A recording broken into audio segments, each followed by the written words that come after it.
to The Authority File, the academic library podcast from Choice, brought to you this week by ACRL and Choice. I'm Bill Mickey, the host of the podcast and the editorial director at Choice. This week, Choice's digital media specialist and my podcast co-host, Mark Derks, is joined by Leslie Madden, Denita Hampton, and Laura Carscaddon to talk about their new book, Now You're a Manager, Quick and Practical Strategies for New Mid-Level Managers in Academic Libraries. This is episode 2 of a 4-part series. In this episode, Leslie, Denita, and Laura discuss the many approaches to team building and some of the ways they've been able to do that with their own departments. So one of the things that comes up in the book that I found rather interesting is the Meyers-Briggs Personality Type indicator. And it's simply put, if I understand it correctly, it's a test for personality types. Is that correct? Is there anything more that you would add to that about what the test itself is? Yeah, I think that's correct. And I think it's typically used as a way for people to understand why they are the way they are and why they do the things that they do or how they react to certain situations. Absolutely. And that sort of personal insight, I think, is really important.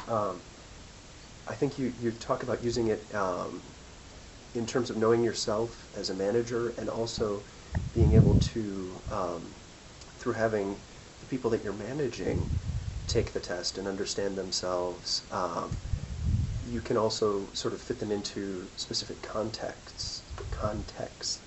That's a difficult word to say. So I'm curious, have each of you taken the Myers-Briggs Personality Test or something similar, and how has that impacted your perceptions in management? How has that impacted your management? Does anybody want to jump in on that one? Or So this is Laura. I have taken it at a previous workplace. It was an option to do it. Sure. I have an ISTJ, or that's what I tested. I'm not sure I fully buy into the theories behind it, but Sure. it does help identify some tendencies within myself. I mean, I knew I was an introvert. It's not a secret. I've never hidden that from anyone. Sure. Because anybody who knows me is going to realize that. But it helps me just think about ways to compensate for that on those days when I might prefer to hide in my office. It really need to be out doing things and talking to people. Interesting. And I think you mentioned in the book that there are specific personality types that are frequent among librarians. Do you remember what those are? Or do you have those handy? And if not, that's all right. I actually do, because I happen I picked it up and there was that page. So Okay, good. the two most common for librarians were apparently INTJ and ISTJ. And do you know what the INTJ and ISTJ stand for? INTJ is independent. Let's see. It's introversion, intuition is the N, thinking, and Judging. and then the ISTJ is the introvert, sensing, thinking, and judging. Mm-hmm. Interesting. And so it sounds to me that when you're thinking about personality type, you're trying to find ways to sort of push yourself beyond what your personality might naturally incline you to do. Is that the case? Or are you trying to find ways to augment your personality, or are you trying to do both? I think in my case it's both. Knowing that I have some strong tendencies in some areas that can have both drawbacks and benefits. So with the T, the thinking, I am sometimes over analytical, and so to push myself to not always wait for all the details before a decision is made, but also to know that I have that tendency, which sometimes really serves me well, to really consider all the options for something. hmm And I'm an ISFJ, um, and I think the F really comes into play with my management style because F stands for feeling. Hmm. And one of the things that I try to do as a manager is to really understand the people who report to me and, where they're coming from and how I can help and support them. On the other hand, I have to be aware that I can sometimes make decisions more on an emotional basis. So opposite from Laura, where she, has to not depend on the facts so much, I have to go the other direction. And look for more facts sometimes. Look for more facts, yes. Yeah. And Denita, is this Um, something I'm you have done as well, or no? yes. Yes. I it was a while ago, but I did find that I'm a ENTP, extroverted, and I think they agree. Intuitive thinking, perceiving. Hmm. I and it when I took the test and looked at what some of the things meant, my profile, I realized it was me, but I started working on some of the things. For example, I don't think with my heart, I think with my head. So sometimes it could be perceived as being sort of cold. Hmm. Um, but I'm very creative and I value my freedom and I question everything, everything to the point my supervisor, says, why are you questioning? Because I have to. I look outside the box. I do use it though when I'm dealing with my staff because I do realize everybody's different, and I've learned to deal with my staff based on their personality. I've been here so long with them, I know I can't speak with one employee the same way I might speak with another employee. So I've learned to, in that aspect, I've learned to lead with my heart sometimes when it comes to my staff. So I can at least feel the same way they're feeling about a certain situation. So it was a hard lesson for me to learn, but it's a learning mechanism. And I think it did me. I think it was a good thing for me to go through. That's very interesting. And so to empathize with your staff, it sounds like is Exactly. and is this the sort of thing that you would recommend for other managers, that they, if they haven't, that they undertake a Meyer-Briggs test or have their staff? I'm not sure with me. I'm not since I have staff. I'm not sure if it's something I would have the staff do, but I think it's useful for the managers Okay. to do. I'm not quite sure about how it, and to be honest with you, my staff probably wouldn't do it. But I think it was important for me to do it because, like I said, I learned a lot about my personality and about other managers. Everybody's not like me, which is a good thing, So All bring strengths and weaknesses in different exactly. areas. Yeah. And if not the Myers-Briggs, then some Something, other yeah. personality test. I know Exactly. a couple of years ago we did another type here, and I can't think of what it was called. But we were working on a management team, and it really helped us to look at the way we could communicate with each other. So, for example, one of the members of the team would send very long, detailed emails, whereas another team member preferred to get, short emails that were to the point with lots of bullet points. And so it helped us in the way that we interacted with each other as managers and how we were communicating information to each other. Middle managers. Are you one? Do one or more work for you? Maybe you hope to be one sometime soon. With chapters on topics like creating a respectful workplace, managing university bureaucracy, and managing change, the recent ACRL book, Now You're a Manager, provides you with the insight you need to build productive teams and equips you with practical tools for navigating management's day-to-day challenges. For 15% off the cover price, go to the ALA store. That's alastore.ala.org and use the coupon code ACRL1572. So in the first chapter of your book, you talk about team building and how it doesn't have to depend on activities like the tired trust fall cliche, but it can involve simple things like lunch retreats and end-of-semester socials. What is one specific action you've taken to encourage team building in your department, and how has it worked? Maybe Laura, let's start with you on that. Okay. Team building is an ongoing challenge. So everybody in this department is faculty.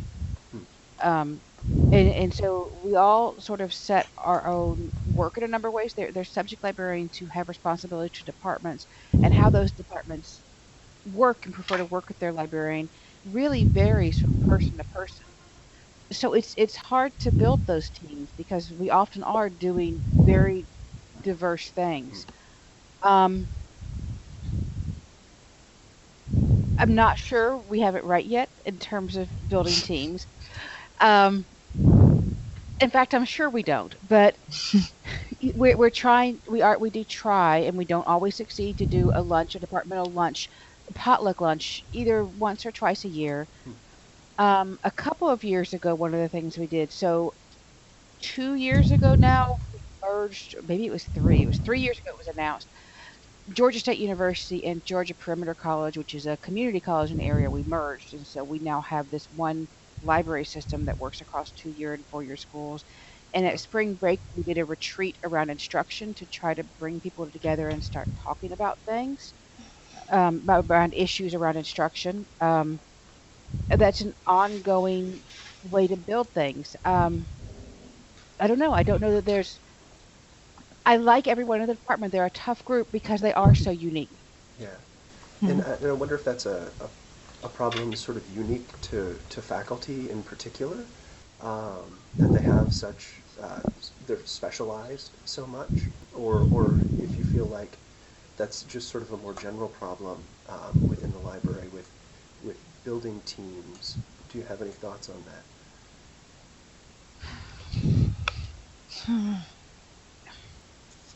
I think one of the challenges is more librarianship, broad in librarianship, um, that we've seen so much change, and it's hard sometimes to think beyond that change to set those goals. We do try to every year we do try to set departmental goals that are common, and they may not be the exact same thing. For a while, we would post X number of blog posts to the public facing blog. Now we're doing learning goals and things like that, so people will have something to focus on. But it's still a goal that they can share with each other, but it's not so much a straight up number. I think I digressed again from your question. Sorry. Yeah, that's totally fine. And Leslie, do you have any response to that? So I manage a team within Laura's larger department. Okay. Yeah, but I would say that across the larger department and even across the library, there are often opportunities to work on projects, maybe something that's a limited project or is some type of advisory group like social media. And I think one of the things that we've tried to do, at least in our department, is to have a good representation from the different teams. Sure. And that way we get people whose jobs might be very different, like a science librarian and an art librarian, who might not have any other reason to work together. They get pulled together to work on, say, social media or developing some workshops that we're going to offer to graduate students, or having some type of faculty event. And so I think that's one of the ways that we try to build teams here is to make sure that it's not always the same people from the same teams working on a team made up of people across the larger department or across the library. Bringing diverse groups together. Mm-hmm. Yeah, definitely. And Denita, how do you Well, build teams? I do have once a year. I do have a departmental retreat Hmm. because my department is Well, my staff is here from opening to closing of the library. So in other words, they're here. I have staff that come in at 6:30 in the morning, and then I have staff that leave at 2 a.m. Wow. So a lot of times, half of these individuals don't see each other during the day. So although they work in the same department, they don't see each other during the day, during the semester. So what I do in the summer, when we have shorter library hours and all my staff are here at some point during the day, I have a retreat where I cater the lunch, Hmm. and then we talk, we discuss. I like if anything innovative they can think of that we can provide to the students, a new type of technology tool, or if they want to change a particular procedure we're doing. And I like to put up a whiteboard about a week or two before the retreat and have them put suggestions of topics that we can discuss. Um, and it is mandatory, so they you, they attend, but it's usually we do. It's always a good.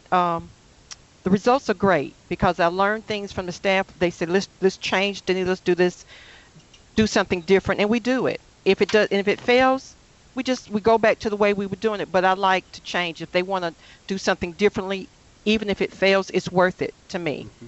You know, I imagine that helps to build a sense of agency within the staff. it Um, does. It yeah, does. absolutely. And I'm curious about the whiteboard. Do you is that anonymous or Yes. yes? Okay. I let them, yeah, I leave it down.